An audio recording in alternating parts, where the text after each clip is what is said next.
Na watekaji wamefika mahali ambapo wana ujasiri. Nikamsikiliza mkurugenzi wa Jamii Forum Mero, anasikika anasema kwamba yeye alipigiwa simu akaambiwa na mtu, bwana, tutakuteka, tutakuua na Watanzania watakulilia kwa siku 3 alafu baadaye watasahau. Yaani mtekaji ana ujasiri wa kukupigia simu na kukwambia, bwana, tutakuchukua alafu Watanzania watalia siku 3 watakusahau. Anakupigia simu.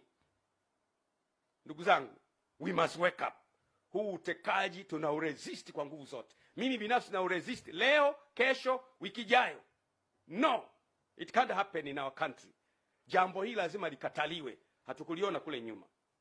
Hii ni dharau iliyopindukia kwa mtekaji kukupigia simu na kukutisha. Leo watu wengi wamekimbia nchi.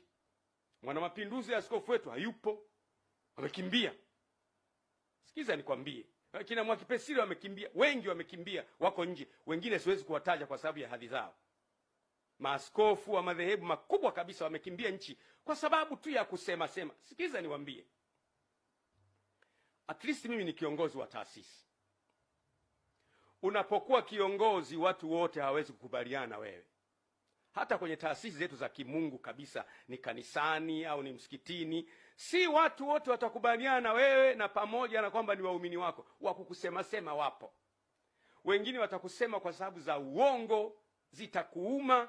Kama kiongozi lazima uwe na courage ya kumeza hayo maneno. Ukiwaua wote utamtawala nani? Ukiwateka wote utamtawala nani? Itakuwaje baada ya hapo? Unaweza kuwateka ukashinda uchaguzi. Baada ya kushinda uchaguzi, kila uliyemteka ana mdogo wake, ana mjomba wake, ana shangazi yake, ana kaka yake, ana ndugu yake. Baadaye nchi itakuwa kwenye uchungu ambayo itakuwa ni ngumu sana kuiganga. Amkeni. Nasema tena, this is the last wake up call. Hii ni kengele ya mwisho ya kuamsha kwamba amkeni, tutapoteza nchi. Kataa utekaji, disappearance of persons. Kwa mimi siamini kabisa kama kwa vyombo havifahamu, lakini vyombo tangu mwanzo nimesema sio vyombo, lakini kuna kakitu fulani ambako huwezi kugusa.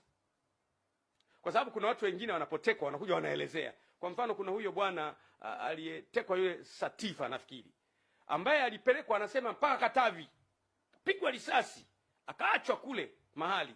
Aliporudi anaelezea kabisa, nilichukuliwa Dar es Salaam nikapelekwa hapa, anaelezea.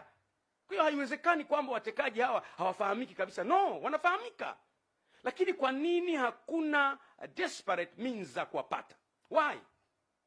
Mtu anaweza kunijibu kwa unafiki.